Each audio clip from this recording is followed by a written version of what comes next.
오늘 우리에게 하나님께서 주시는 말씀은 사도행전 7장 1절에서 8절 말씀이 되겠습니다. 사도행전 7장 1절에서 8절. 조금 길지만 한 목소리로 우리 여러분과 또 이 자리에 계신 여러분과 함께 읽어보도록 하겠습니다. 대제사장이 이르되 이것이 사실이냐? 스데반이 이르되 여러분 부형들이여 들으소서. 우리 조상 아브라함이 하란에 있기 전 메소포타미아에 있을 때에 영광의 하나님이 그에게 보여 이르시되 내 고향과 친척을 떠나 내가 내게 보일 땅으로 가라 하시니, 아브라함이 갈대아 사람의 땅을 떠나 하란에 거하다가 그의 아버지가 죽음에 하나님이 그를 거기서 너희 지금 사는 이 땅으로 옮기셨느니라. 그러나 여기서 발 붙일 만한 땅도 유업으로 주지 아니하시고 다만 이 땅을 아직 자식도 없는 그와 그의 후손에게 소유로 주신다고 약속하셨으며, 하나님이 또 이같이 말씀하시되 그 후손이 다른 땅에서 나그네가 되리니 그 땅 사람들이 종으로 삼아 400년 동안을 괴롭게 하리라 하시고, 또 이르시되 종 삼는 나라를 내가 심판하리니 그 후에 그들이 나와서 이곳에서 나를 섬기리라 하시고, 할례의 언약을 아브라함에게 주셨더니 그가 이삭을 낳아 여드레 만에 할례를 행하고 이삭이 야곱을, 야곱이 우리 12조상을 낳으니라. 아멘.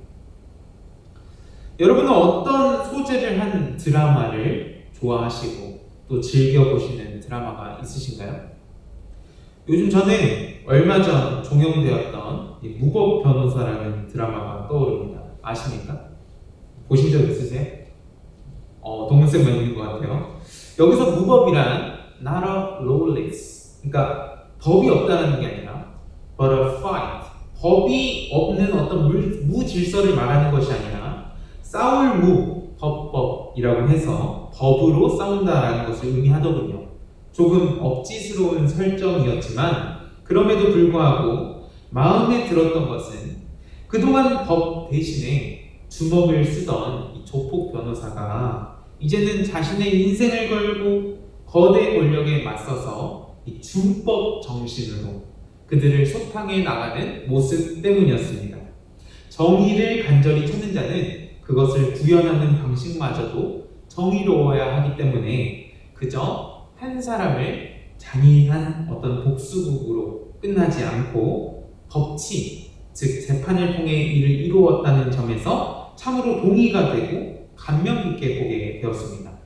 무엇보다 정의 구현을 위해 각자가 맡은 역할을 충실히 하면서 진실을 찾고자 하는 그 법정안의 모습들이 제게는 또 하나의 어떤 열정으로 다가오기도 하였습니다. 예를 들면 죄가 있다고 재판을 받게 된 대상, 피고인, 그리고 그를 둘러싼 피 튀기는 논쟁들, 이 피고가 죄가 있다고 밝혀내기 위해서 최선을 다하는 검사와 어떻게든 이 피고가 무죄이다 또는 죄를 변호하기 위해 애쓰는 변호사, 그리고 이들의 논쟁을 주시하며 또 중재하고 판결하는 판사까지, 어느 한 사람이라도 자신의 역할을 소홀히 하게 된다면 그 재판은 공정하고 정의롭지 못할 수 있기 때문에 서로가 서로의 역할에 최선을 다하는 그 모습이 아주 필수적이었고, 그러한 과정이 펼쳐지는 바로 그 법정, 비록 드라마긴 하였어도 제게는 정의 실현이라는 또 하나의 볼거리로 다가오기도 하였습니다. 특별히 작중에 가장 기억에 남는 대사가 하나 있어가지고 여러분께 소개해드리고 싶습니다. 다음과 같아요. 변호사란 검사와 싸우는 사람이 아니라 편견과 싸우는 사람이다.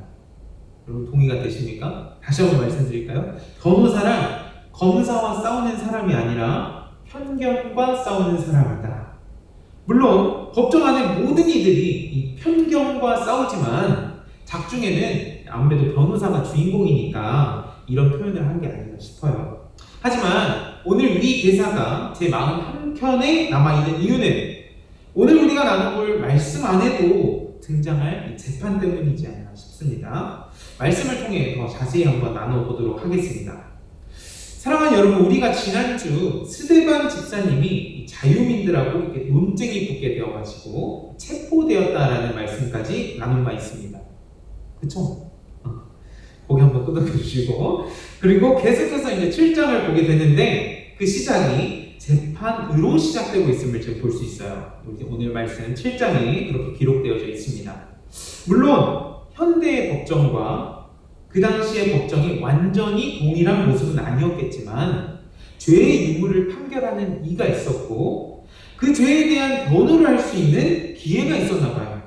특별히 오늘 말씀을 보면 스데반 집사님께 변론의 기회가 오게 되는 것을 볼 수 있어요. 우리 한번 1절 한번 읽어볼까요? 1절 함께 읽겠습니다. 시작! 대제사장이 이르되 이것이 사실이냐? 여기서 이것이란 스데반이 법정에 끌려온 이유를 가리키는 것이겠죠. 그 이유가 그 전장인 6장 13절에 나와 있습니다. 한번 살펴볼게요. 제가 한번 읽어드릴게요. 6장 13절입니다.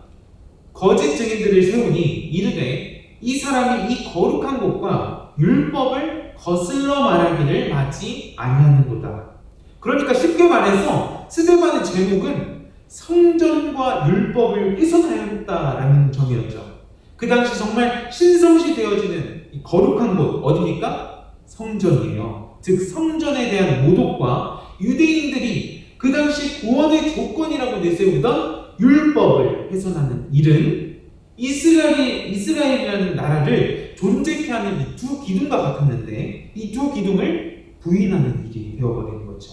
그래서 하나님께서 자신들을 선택하셨다라는 것을 부인하는 어떤 신성 모독의 일로 여겨져서 가히 사형에 해당하는 죄였습니다. 그래서 오늘 말씀, 그때 당시 판사의 역할을 하던 대제사장이 판결을 내리기 전에 스데반에게 묻는 거예요. 님, 이거 레알임? 이거 팩트야? 트루야? 라고 묻는 거예요. 사랑하는 여러분, 그리고 이어지는 스데반의 변론입니다. 2절이에요. 신성 모독이라는 엄청난 죄명으로 고소당했기 때문에 그 다음 이어질 그의 변론은 여러분도 느끼실 만큼 또 아실 만큼 굉장히 신중에 신중을 기울여야 합니다. 왜냐하면 이번이 자신을 변호하는 마지막 기회가 될지도 모르니까요. 그래서 2절이에요. 함께 읽어보겠습니다. 제가 읽어드릴게요. 스데반이 이르되 여러분 부형들이여 들으소서. 우리 조상 아브라함이 하란에 있기 전 메소포타미아에 있을 때에 영광의 하나님이 그에게 보여. 아멘. 부형들이여 들으소서. 다시 말하면 내 아버지여 내 형제들이여 들으소서 라는 격식 있는 표현입니다. 일단 청중에 대한 예우를 갖추며 시작하는 것까지는 좋았어요. 그러나 그 다음 이어지는 그의 변론은 읽는 우리로 하여금 혼란을 줍니다. 사랑하는 여러분, 말씀을 보세요. 누굴 이야기합니까? 아브라함이 나오는 거예요. 이 상황에 맞는 노래가 있죠? 네가 왜 거기서 나와? 아닙니까? 하필 이때 목숨이 경각에 달려있는 이 시점에 능력과 지혜가 넘치던 스데반 집사님은 왜 굳이 자신의 이야기가 아닌 아브라함의 이야기를 하고 있는 건가요? 다시 말해서 자기의 죄를 변호해야 하는 어쩌면 마지막 기회일지도 모르는 그 상황 속에서 왜 굳이 자기와는 또 이 법정에 선 이유와는 거리가 조금 먼 아브라함, 이스라엘의 조상이라 불리는 그 사람의 이야기를 꺼내냐 이 말이에요. 그래서 이 부분을 보고 어떤 이들은 스데반이 자신의 변론을 망쳤다. 그가 뜬구름 잡는 듯한 설교를 하고 있으니 말이다. 와 같은 반응을 보이기도 한단 말입니다. 사랑하는 여러분, 또 짧으면 몰라요. 역지사지 짧으면 모른다 이 말이에요. 그런데 이 설교가 몇 절에서 끝났는 줄 아십니까? 7장의 끝은 53절에서 끝나요. 그러니까 7장의 전부를 설교로 지금 기록하고 있단 말이에요. 얼마나 길어요. 그러니까 사도행전 전체에 등장하는 그 어떤 설교보다도 훨씬 더 길고 가장 분량이 긴 설교가 등장하게 되는 것이죠. 여러분, 한번 저를 한번 바라보세요. 제가 이렇게 길게 설교했다고 한번 생각해 보실까요? 여러분 끝까지 집중해서 들으실 수 있으시겠습니까? 이건 청소년들에게는 재앙과 같아요. 그렇지 않아요? 여러분 이 긴 설교를 보면 아마 제가 예상하기로는 다 뻗어서 자지 않을까. 하영아 그러지 않을까? 다 뻗어서 자지 않을까? 이렇게 긴 설교를 이렇게 장황하게 설명한다면, 제가 스데반 집사님과 같이 설교를 매주 한다면 아마도 여러분들은 저를 향해 설명충, 선비충, 극형이라는 별명을 지어주실 것이고, 그 시간은 모두에게 힘든 시간으로 낙인이 찍힐 것이라는 말입니다. 근데 맞아요. 어쩌면 오늘 본문과 마주한 대부분의 독자들은 윗뻔한 이야기를 지루해하며 엉뚱한 이야기로 대할지도 모르겠다는 말이에요. 그런데 아이러니하게도 혹시 오늘 본문을 대하면 우리가 느낀 바와 같이 이 당시 유대인들도 이를 동일하게 느꼈던 것은 아닐까 싶어요. 가뜩이나 짧게 해도 될까 말까 한 것이 설교인데 설교의 길이가 너무 길었던 것이 실수였던 것일까요? 그렇게 7장 전체의 설교를 하신 이 스데반 집사님은 이 긴 설교 끝에 8장에서 어떻게 되어지십니까? 결국 순교하시고 죽게 되었단 말이에요. 사랑하는 여러분, 오늘 본문을 보시면서 어떤 생각이 드시나요? 왜 스데반은 자기에게 주어진 그 천금 같은 시간 동안 본 재판과는 상관없어 보이는 아브라함의 이야기를 꺼내며 또 뒤이어서는 요셉과 모세의 이야기를 꺼내면서 그렇게 장황하게 긴 설교를 해야만 했었던 걸까요? 굳이 이 타이밍에 설교를 해야만 했었을까요? 꼬리에 꼬리를 물어 갖가지 궁금증이 듭니다. 왜 성경은 이토록 긴 장문의 스데반의 설교를 담고 있는 걸까요? 그리고 오늘 하나님께서는 우리가 보기에는 너무 뜬금없고 지루하게 느껴지는 이 스데반의 설교를 통해 과연 무엇을 말씀하고 싶으신 걸까요? 사랑하는 여러분, 제가 앞서 서론에 변호사는 편견과 싸우는 사람이다 라는 작중 대사를 소개해드렸던 거 기억하십니까? 저는 다급한데 오늘 스데반이야말로 자신을 죄에 있다고 고소했던 무리들의 편견과 싸웠던 사람이라고 소개해드릴 수 있습니다. 또한 더 나아가 편견으로 가득 찬 그들에게 맞서서 스데반의 다소 엉뚱해 보이는 이런 변론의 방법이 가장 지혜로웠다 하는 방법이었다는 확신할 수 있어요. 그러니까 53절까지 설교하는 그 긴 시간 동안 그 누구도 방해하지 않았잖아요. 그 누구도 스데반의 입을 막을 수 없었잖아요. 그 당시 스데반을 고소한 이들에게는 엄청난 편견이 있었대요. 그건 바로 자신들이 특별히 선택받았다 하는 것. 선민의식이라고 하죠. 그 선택받은 표로서 자신들에게만 율법이 주어졌고 자신들의 수도인 예루살렘 땅에만 성전이 주어진 것에 자부심을 느끼곤 하였답니다. 그래서 누구든지 성전과 율법을 모독하는 것만큼 자신들의 뿌리를 부정당하는 모욕적인 수치로 다가왔을 것입니다. 물론 성전과 율법은 너무나도 중요해요. 제가 그것을 부인하지 않아요. 그러나 문제는 무엇입니까? 하나님보다 성전과 율법이 더 중요해진 것이 문제였던 거죠. 6장 14절을 한번 보세요. 나사렛 예수가 누구인가에 대한 것은 중요치 않아요. 단순히 이 성전을 헌다는 것, 또 모세가 우리에게 주어진 율법을 고치겠다고 한 것에만 시선이 꽂혀가지고 거짓 증언으로 모함을 한 겁니다. 다시 말해 율법과 성전을 주신 하나님은 어디 막 도망가 있어요. 어디 없고 또 제일 중요한 예수님은 내팽개 쳐버리고 이 사람들의 가치는 성전과 율법만 남았다라는 거예요. 하나님도 예수님도 없는 종교가 무슨 의미가 있겠어요? 여러분 생각해보세요. 하나님과 예수님이 없는 이 교회가 무슨 소용이 있겠냐는 거예요. 속빈 강정이자 껍데기만 요란할 뿐이지. 이를 스데반은 알았고 우리가 잃어버려서는 안 되지만 잃어버린 하나님을 주목하자는 입장에서 아브라함의 이야기를 꺼내오는 겁니다. 그런데 중요한 건 아브라함으로부터 시작한다는 거예요. 사랑하는 여러분, 우리는 그동안 나눠보았던 것처럼 성전이 건물만을 의미한다는 것을 아님을 나눠보았죠. 마찬가지입니다. 성전을 올바로 이해하려면 성전의 주인이신 하나님을 이야기해야 합니다. 그 당시 하나님이 성전을 우리에게 주신 이유는 하나님과 교제하라고, 하나님과 만나라고 주신 것이었거든요. 그러니까 하나님과 만남을 이야기하려면 스데반 집사님은 그분이 우리를 만나주신 이야기부터 해야지 하고 아브라함의 이야기를 꺼내는 거예요. 이해가 되십니까? 그래서 2절입니다. 사도행전 7장 2절. 스데반이 이르되 여러분 부형들이여 들으소서 우리 조상 아브라함이 하나님에 있기 전 메소포타미아에 있을 때 밑줄 영광의 하나님이 그에게 보여. 그러니까 아브라함의 이야기를 통해서 이렇게 말하고 싶은 거예요. 자 얘들아, 우리의 신앙이 어떻게 시작되었는지 한번 볼래? 그래 너네가 그렇게 대단하다고 생각하는 그 믿음의 조상 아브라함 있잖아. 아브라함의 경우를 한번 살펴보자. 그가 처음부터 하나님을 찾아서 그래서 우리에게 율법과 성경이 주어졌을까? 아니야. 그는 일개 이방 국가에 살면서 달을 섬기던 우상 숭배를 하던 미개한 인간에 불과했었어. 혹시 그가 하나님 보시기에 어떤 특별한 능력과 조건이 충족되었기 때문에 우리에게 성경과 율법이 주어졌다고 생각해? 아니야. 우리의 믿음의 시작은 언제나 영광의 하나님이셨어 라고 논지를 펼치고 있는 겁니다. 제가 여러분께 자신있게 이렇게 말씀드릴 수 있는 이유는 오늘 우리가 읽어본 본문 7장 2절에서 8절까지의 내용 속에서 모든 문장 속에 주어가 누구입니까? 하나님이심을 볼 수 있지 않으십니까? 이런 이해를 바탕으로 본문을 다시 보세요. 2절부터 8절까지. 2절 영광의 하나님이 보여. 3절 영광의 하나님이 이르시되. 4절 하나님이 그를 거기서 너희 지금 사는 이 땅으로 옮기셨다. 5절 하나님이 유언을 주지 아니하시고 또 약속하셨으며. 6절 하나님이 또 말씀하시되.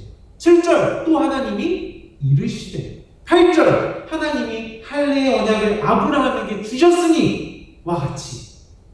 스데반은 그들이 그렇게 가치 있게 여기는 것들의 모든 편견을 다시 한번 설교를 통해 또 연설을 통해 아브라함의 이야기를 통해 깨고 있는 겁니다. 사랑하는 여러분, 오늘 본문을 보면서 우리가 확인해야 하는 것은 우리 또한 이러한 편견으로 신앙생활을 하고 있는 것은 아닌지를 돌이켜 보아야 합니다. 저 또한 오늘 말씀을 보면서 편견에 대해서 굉장히 많은 묵상을 하게 되었어요.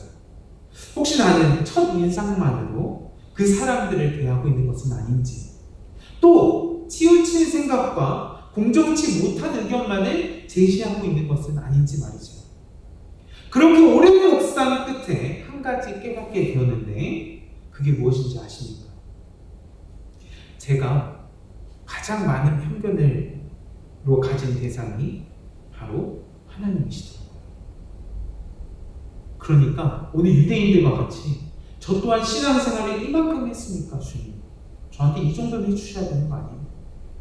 또는 내 바램과 내 기도와는 전혀 다르게 역사하시는 그 주님을 보면서 왜 하나님 선하시다면서요? 하나님 나를 사랑하신다면서요? 하나님 내 길을 더 잘 아신다면서요? 근데 왜 이렇게 안 해주세요? 하는 것과 같은 편견으로 우리 주님을 바라보고 있는 것은 아닌가, 그렇게 묵상하게 되더라고요.